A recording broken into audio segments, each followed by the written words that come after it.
तो कैसा था मेरा नीट एग्जाम का दिन?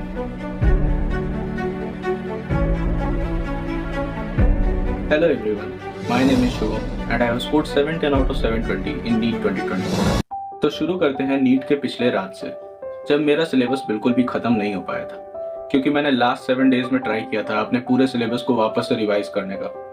सिलेबस के खत्म ना होने के कारण भी फिर भी मैं इतना ज़्यादा टेंशन में नहीं था, because it was my third revision in April month.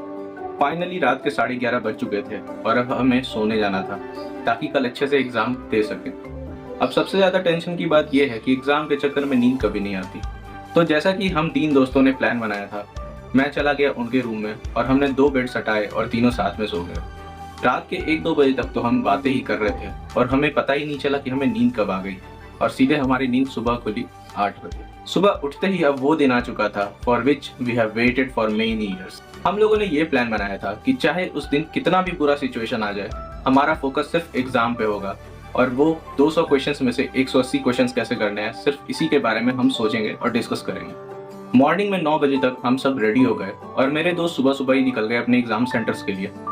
तो ऐसा हुआ कि 9 बजे से लगभग 11 बजे तक मैं बहुत ही अकेला फील कर रहा था। मैं बहुत ज़्यादा परेशान था और बस मैं अपने हॉस्टल के रूम में आकर सो गया। फाइनली 11:30 बजे के आसपास मेरे मम्मी पापा आते हैं और मैं अपने मम्मी पापा से 6 महीने के बाद मिला था और ये मेरे लिए बहुत ही अच्छा मोमेंट था।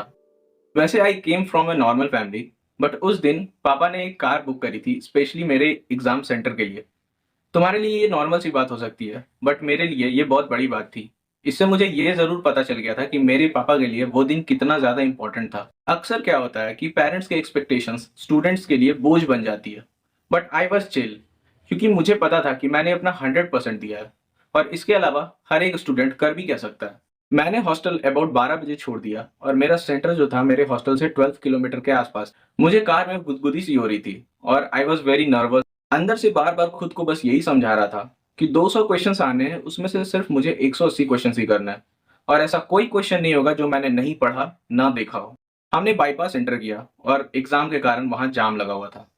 हमारे 30-40 मिनट उसी जैम में ही निकल गए और हमने कैसे भी करके लगभग 1 बजे तक अपने सेंटर तक पहुंचा। ऐसी सिचुएशन में मेरा दिमाग में टेंशन बहुत ज्यादा बढ़ते जा रहा था, बट मुझे अपने पिछले साल का सिचुएशन याद था, इसलिए मैंने सीख रखा था कि कैसे इसे मैनेज करना है और सिर्फ एग्जाम पे फोकस करना बहुत ज्यादा जरूरी है। रास्ते में चाहे कुछ भी हो जाए, आपके साथ कितना भी बुरा हो जाए, आपको सिर्फ और सिर्फ एक ही चीज सोचना है, वो है आपको एग्जाम कैसे देना है। फाइनली 15 मिनट रेस्ट करने के बाद मैं अपने एग्जाम सेंटर में गया लगभग 1:15 पे। My centre was a nice school, DAV public school Patna, और मुझे अपने सेंटर पे वैसा कोई प्रॉब्लम फेस नहीं करना पड़ा, जैसे कि टाइम लॉस होना या फिर और भी चीजें। फाइनली टीचर्स और स्टाफ से पूछते पूछते मैं अपने क्लास में पहुंच गया जहां मुझे बैठकर एग्जाम देना था। ये एक 5 क्लास का क्लासरूम था जिसमें मेरे पैर जमीन पर टिक भी नहीं रहे थे और बेंच में अट भी नहीं रहे थे। मुझे इतनी प्रॉब्लम हो रही थी बैठने में, मैं सोच रहा था कि मैं अपने पैरों को कैसे मोड़ूं और मैं कैसे बैठ पाऊंगा। मेरे हिसाब से एग्जाम के दिन वो 1:15 से लेके 2 बजे का जो टाइम होता है, वो सबसे ज्यादा क्रिटिकल होता है किसी भी एस्पिरेंट के लिए, और खास करके जब 1:45 में पेपर आता है, वो 15 मिनट स्टूडेंट के लिए बिताना बहुत मुश्किल हो जाता है और वो 15 मिनट 15 साल की तरह लगते हैं। हर मोमेंट पे यही चलता रहता है कि उस पेपर में ऐसा क्या है जो मुझे सिलेक्शन करा भी सकता है या फिर मेरा सिलेक्शन रोक भी सकता है। मैंने इस सिचुएशन को टैकल करने के लिए पहले से ही ये सोच रखा था कि मुझे इस टाइम में अपने सबसे स्ट्रॉन्ग टॉपिक्स को याद करना है जिसमें मुझे बहुत ज़्यादा कॉन्फिडेंस है, और ऐसा मैंने किया भी। ऐसा करने से मेरा कॉन्फिडेंस लेवल बूस्ट हुआ और मैं सिचुएशन को अच्छे से हैंडल कर पाया। फाइनली 2 बज गया और मेरी इन्विजिलेटर इतनी डम थी कि उसे पेपर फाड़ना ही नहीं आ रहा था। उसे पेपर फाड़ने में लगभग 5-10 मिनट लग गए और फाइनली मुझे 2:08-2:09 के आसपास में पेपर मिला। पेपर मिलते ही जैसा मैंने प्लान किया था, मैंने पूरे पेपर को अच्छे से देखा जिसमें मेरे 2-4 मिनट चले गए और फाइनली मैंने पेपर सॉल्व करना शुरू किया जब 2:12 या 2:13 हो चुका था। मैंने बायो सेक्शन को शुरू किया और जैसा कि मैंने प्लान करा था कि मुझे फर्स्ट राउंड में सिर्फ 70 से लेकर 75 क्वेश्चन ही बनाने हैं और बाकी क्वेश्चंस मैं छोड़ दूंगा। मैंने वैसा ही किया और मैं बनाता चला गया, बट कहते हैं ना कि प्लान के हिसाब से कुछ हो नहीं पाता। मेरा राउंड में पेपर करने का जो प्रोसेस था वो एकदम डिमिनिश हो गया और मुझसे वहां हैंडल ही नहीं हो पा रहा था कि मुझे कैसे अब पेपर को सॉल्व करना है राउंड्स में। मैं जिस क्वेश्चन को भी छूता, जब तक वो बन नहीं पाता तब तक मैं उसी में लगा रहता, क्योंकि मुझे डर लग रहा था कि कहीं ये क्वेश्चन गलत हो गया तो मेरा 5 नंबर एग्जाम में चला जाएगा। इसीलिए मैं कहता हूँ जितनी प्रैक्टिस करो उतना कम है, जितने टेस्ट दो उतना कम है। जो तरीका है वो तुम्हारे हैबिट में आ जाना चाहिए कि चाहे तुम कैसे भी सिचुएशन में रहो वो तुम्हारे रिफ्लेक्स की तरह काम में आए। टाइम बीतता जा रहा था और मेरे एक सेक्शन खत्म होने के बाद मैं ओएमआर भरने चला गया। लगभग 2:50 के आसपास मैंने बायो को कंप्लीट किया, जिसमें मेरे 5-6 क्वेश्चंस रह गए थे और मैंने उसका ओएमआर फिल करके लगभग 3 बजे तक खत्म कर दिया। अब यहाँ पर मुझे ये सोचना था कि मैं केमिस्ट्री पे जाऊं या फिर फिजिक्स पे। इसके लिए मैंने 1 घंटे पहले पेपर को अच्छे से देख रखा था कि कौन सा पार्ट हार्ड आया है, टफ आया है। वो मुझे बाद में करना था और मैंने ये नोटिस करा कि केमिस्ट्री जो है बहुत ही ईजी आया है। But the same thing applies here also कि प्लान के हिसाब से तो कुछ नहीं होता। पता नहीं मेरा मूड क्या खिसका कि मैं फिजिक्स में एंटर कर गया और फिजिक्स के क्वेश्चन करने लगा जो कि पहले बार में बन रहे थे। ये भी स्ट्रैटेजी खराब नहीं होती है। आपके फर्स्ट अटेम्प्ट में जितने फिजिक्स के क्वेश्चन बन जाए आपको बना लेना चाहिए। इससे आपके लास्ट में प्रेशर कम आएगा टाइम मैनेजमेंट में और आप बहुत स्मूथली पेपर को बना सकते हो। तो ऐसा करते हुए मैंने 20 से 25 क्वेश्चन फिजिक्स से सॉल्व कर लिए और मैं जल्दी से केमिस्ट्री में मूव कर गया, क्योंकि मुझे लेंथी क्वेश्चंस की काउंटिंग थोड़ी ज्यादा लगने लगी। खास करके जो सेक्शन बी में जो क्वेश्चन थे फिजिक्स के वो काफी टफ थे, तो मैंने उसी टाइम फिजिक्स को छोड़ा और तुरंत केमिस्ट्री पे स्विच कर गया। जब मैं केमिस्ट्री को सॉल्व कर रहा था मुझे पेपर इतना ईजी फील हो रहा था। अब मुझे ये नहीं पता कि ऐसा क्यों हो रहा था, शायद मेरी तैयारी इस साल अच्छी थी और मैंने पूरी केमिस्ट्री को सॉल्व करा और जिसमें से मेरे सिर्फ 2 से 3 क्वेश्चंस डाउट में थे। मैं पूरे गारंटी के साथ ये कह सकता था कि मेरे केमिस्ट्री में 2-3 क्वेश्चंस हटा दें तो सारे के सारे क्वेश्चंस सही हैं, क्योंकि मैंने पूरी कॉन्फिडेंट होकर और सारे क्वेश्चंस को अच्छे से बनाया था।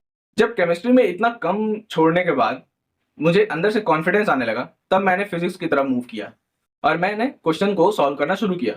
लेंथी क्वेश्चंस को ट्राई करते हुए मैंने बहुत सारे क्वेश्चन सॉल्व किए, जिसमें से लास्ट में मेरे पास 5 से 10 क्वेश्चंस बच गए थे। अचानक से मेरे कानों में आवाज आई, इन्विजिलेटर ये बोल रही थी कि 4:30 बज चुके हैं, इसके बाद आपको बाहर जाने का मौका नहीं मिलेगा। वो 2:15 से लेकर 4:30 का टाइम मैंने अपना मुंडी नीचे से ऊपर तक नहीं करा था और आसपास क्या हो रहा है मैंने देखा तक नहीं था। मुझे ये भी नहीं पता था कि मेरे पीछे कौन सी लड़की बैठी हुई है या फिर मेरे साइड में कौन सा लड़का बैठा हुआ है। मुझे जो देखना था मैंने वही 1 से 1:15 के टाइम में देख लिया था। उसके बाद पेपर शुरू होने के बाद मैंने अपना सर उठाया तक नहीं था और यही आवाज सुन के मेरा एकाएक ध्यान खुला और मैं चला गया बाहर वॉशरूम। मुझे पता था कि मेरे बायो में 10 क्वेश्चंस बचे हुए हैं और फिजिक्स में 10 क्वेश्चंस बचे हुए हैं और केमिस्ट्री में बस 2 क्वेश्चन, मतलब अबाउट मेरे पास 22 क्वेश्चन बचे हुए थे। बायो के क्वेश्चंस कोई भी लेंथी नहीं थे, तो मैंने उधर से 5 मिनट के बाद आकर सबसे पहले बायो को खत्म करा, जिसमें से मेरे पास 1-2 क्वेश्चन में डाउट रह ही गया। इसके बाद मैंने फिजिक्स को जल्दी जल्दी किया और लगभग उसमें भी 2-3 क्वेश्चंस रह गए थे। इतना करते करते लगभग 4:50 हो चुका था और मुझे ओएमआर फिल करना था। मैंने केमिस्ट्री को ओएमआर पहले ही फिल कर लिया था और फाइनली फिजिक्स का बच गया। अब मैं ये सब आपको एक स्टोरी की तरह बता रहा हूँ, बट उस मोमेंट पे ये सब चीज हैंडल करना मेरे लिए बहुत बड़ी बात थी और मैंने कैसे पेशेंस के साथ इसे हैंडल करा वो मैं ही जानता हूँ।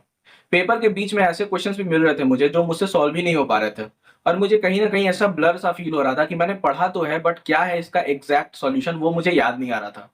ऐसे मोमेंट पे सीधे क्वेश्चन को छोड़ दिया करो और अगर तुम्हें बहुत ज्यादा स्ट्रेस होने लगे तो सब कुछ छोड़ के 1 मिनट के लिए हेड डाउन कर लो और डीप ब्रीथ करना शुरू कर दो और फेस पे एक स्माइल जरूर रखो।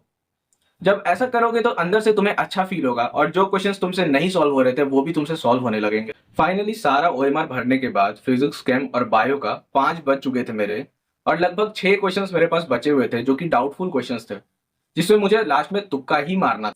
उन 6 क्वेश्चंस में से लगभग 3 ऐसे क्वेश्चंस थे जिसमें मुझे कंप्लीटली तुक्का मारना था, क्योंकि 2 ऑप्शंस में मैं बहुत ज्यादा कंफ्यूज हो चुका था। मैंने वो लास्ट के 20 मिनट में 15 मिनट अच्छे से सारे क्वेश्चंस को पढ़ने में लगा दिया, उसके ऑप्शंस चुनने में लगा दिया और फाइनली मैंने 3 क्वेश्चन में तुक्का मारा। किसी भी कॉम्पिटिटिव एग्जाम में लास्ट में आपको तुक्का मारना ही पड़ेगा, क्योंकि कुछ क्वेश्चंस डिजाइंड ही ऐसे होते हैं कि या तो जो बच्चा किस्मत से उसका सही हो जाए या फिर उसके टीचर ने उसे वो चीज बता रखा हो या फिर फाइनली आपका किस्मत अच्छा हो तो आपके क्वेश्चन वो सही हो सकते। लकीली मेरे 3 क्वेश्चंस में से 2 क्वेश्चन सही हो गए और 1 क्वेश्चन गलत हो गया।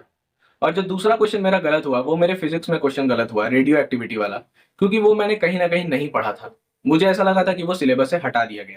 फाइनली एग्जाम खत्म हुआ, 5:20 हुआ और मुझे इतना गारंटी था कि मेरे मार्क्स 670-80 जरूर आएंगे, क्योंकि लास्ट के जो डाउटफुल क्वेश्चंस थे उसके अलावा मैंने सारे क्वेश्चंस अच्छे से कर लिए थे। मैं बाहर निकला, पापा से मिला और उन्हें बताया कि इतने मार्क्स मेरे आ रहे हैं और उनका एक ही जवाब था, पहले पेपर मिला लो तब बोलना।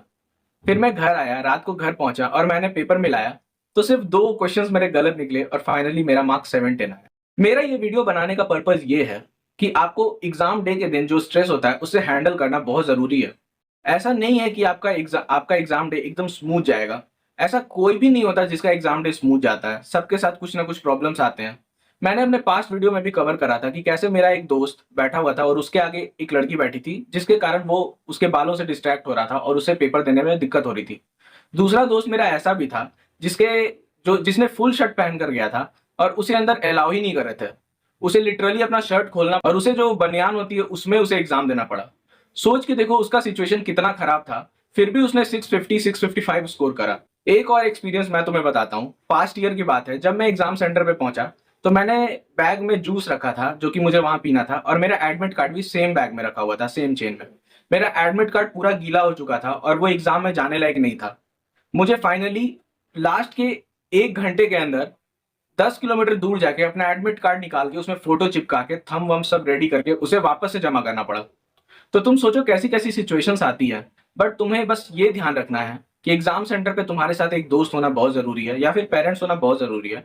और चाहे कुछ भी हो जाए, तुम्हारा फोकस सिर्फ एग्जाम के उन 200 क्वेश्चंस पे ही होना चाहिए जो कि आने वाले हैं। Thank you so much for watching this video. Hope this video will help you so much. Thank you so much for